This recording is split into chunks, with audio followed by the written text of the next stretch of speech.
Imagine a peninsula so coveted that empires clashed, lives were uprooted, and the tides of history shifted forever. In 1783, the Crimean Peninsula, a vibrant mosaic of cultures and histories, was annexed by the Russian Empire under Catherine the Great, marking a pivotal moment that reshaped the Black Sea region and set the stage for centuries of conflict. This wasn't just a territorial grab, it was a calculated move to dominate trade routes, secure naval power, and erase a proud indigenous legacy. Welcome to Voices from the Colonized, where we uncover the stories of those silenced by empire, explore the ripple effects of conquest, and give voice to the marginalized.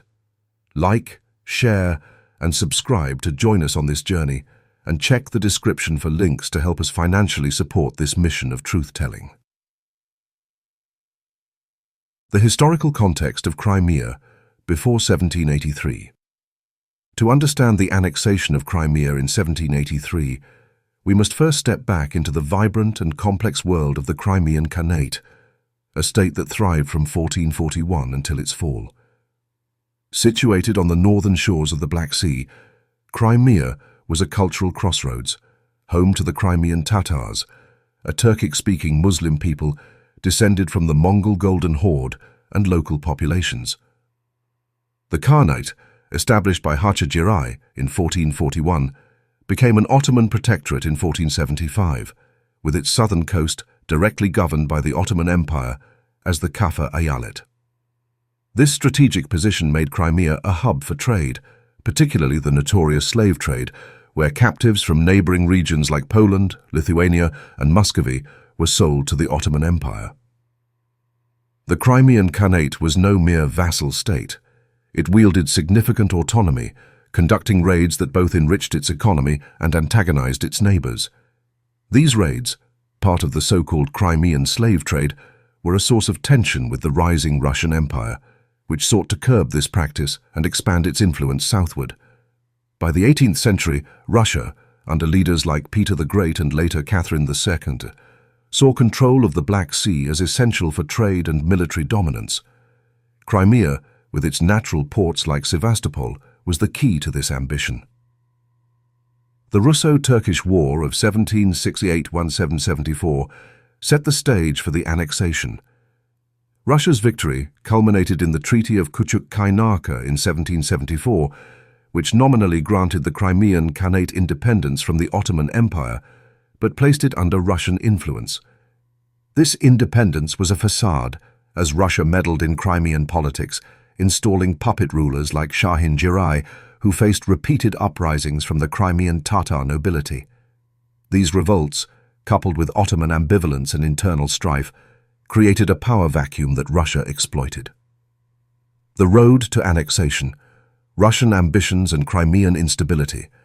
By 1782, the Crimean Khanate was in turmoil. Giray, a Russian-backed Khan, faced fierce opposition from the Tatar nobility, who saw him as a traitor to their traditions. His harsh policies, including attempts to modernize the Khanate along European lines, sparked rebellions in 1782, which Russian troops swiftly suppressed. This instability gave Russia the pretext it needed to tighten its grip. Prince Grigory Potemkin, Catherine the Great's trusted advisor and military commander, played a pivotal role. After visiting Crimea in 1783, he reported to Catherine that the Crimean people would happily accept Russian rule, a claim that conveniently aligned with Russia's imperial goals. On April 19, 1783, April 8th in the old-style calendar, Catherine issued a manifesto proclaiming the annexation of Crimea to the Russian Empire. The document promised to treat Crimean citizens as equals, protecting their property, faith, and rights. In reality, this was a hollow promise. Giray, facing mounting opposition, abdicated, and the Tatar nobility, exhausted by years of conflict, offered little resistance. On July 9, 1783, Potemkin formally declared the annexation at Akkaya Mountain, where Crimean representatives swore allegiance to Catherine.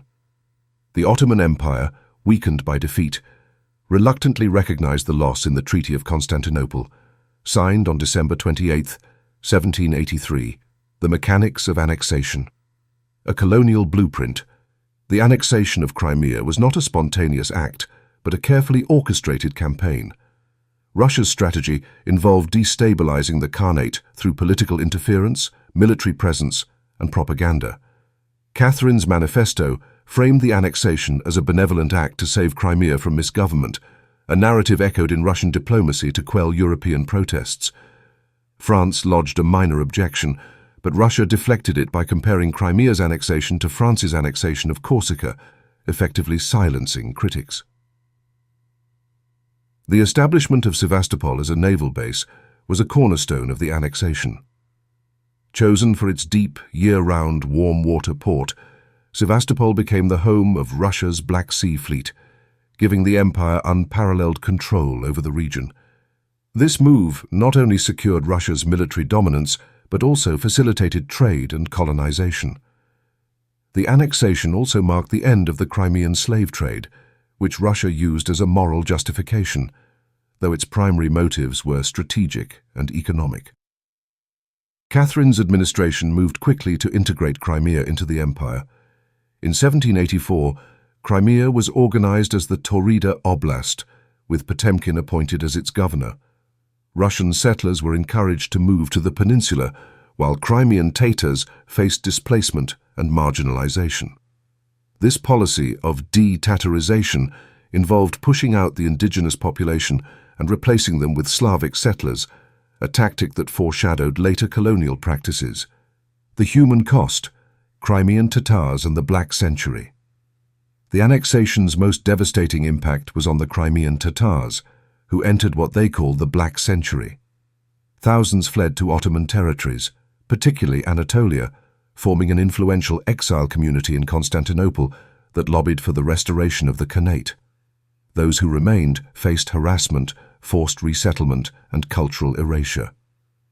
Potemkin initially proposed deporting all Crimean Tatars to prevent resistance, a chilling precursor to Stalin's 1944 deportation of the entire Tatar population. The Tatar nobility was co-opted into the Russian aristocracy, gaining privileges but losing their cultural autonomy. The broader Tatar population, however, faced land confiscations and economic marginalization. Russian policies aimed to Russify Crimea, altering its demographic and cultural landscape. By the late 18th century, the peninsula's Muslim population had significantly declined, and Russian settlers began transforming Crimea into a Slavic stronghold. The annexation also sparked a new Russo-Ottoman War in 1787, as the Ottomans sought to reclaim Crimea. Russia's victory further solidified its control, but the war exacerbated the suffering of the Crimean Tatars, many of whom were displaced from coastal areas to prevent collaboration with the Ottomans. This period marked the beginning of a long history of oppression for the Tatars, whose cultural and political identity was systematically eroded. Geopolitical ripples and European reactions. The annexation of Crimea sent shockwaves through Europe. Catherine's aggressive expansion alarmed her neighbors, who feared Russia's growing influence in the Black Sea and beyond. Her ambition to establish a new Byzantium in Constantinople, with her grandson Constantine as its emperor, was a bold vision that threatened Ottoman and European interests. However, European powers, preoccupied with their own rivalries, offered little resistance. The Treaty of Constantinople formalized the Ottoman Empire's acceptance of the loss, marking a significant shift in regional power dynamics. The annexation also set a precedent for Russia's imperial strategy, which combined military conquest with diplomatic maneuvering and cultural assimilation. By presenting the annexation as a stabilizing act, Catherine deflected international criticism while securing a vital strategic asset. The establishment of the Black Sea Fleet and the fortification of Sevastopol gave Russia a foothold in the Mediterranean, paving the way for future conflicts like the Crimean War of 1853–1856. Legacy and modern echoes. The 1783 annexation of Crimea was a turning point in the region's history, but its legacy reverberates today. The Russian narrative of Crimea as an eternal part of its empire, rooted in Catherine's conquest, has been used to justify later annexations, notably in 2014. The forced displacement of Crimean Tatars in 1783 foreshadowed the 1944 deportation under Stalin and the ongoing marginalization of Tatars under Russian occupation since 2014. The myth of a seamless Russian claim ignores Crimea's multi-ethnic history and the resilience of its indigenous peoples. The annexation also highlights the enduring struggle for self-determination in colonized regions. The Crimean Tatars, despite centuries of oppression, have maintained their cultural identity and continue to advocate for their rights through bodies like the Mejlis, their unofficial parliament. Ukraine's claim to Crimea, affirmed by international law and the 1991 independence referendum, underscores the peninsula's complex identity as a contested space.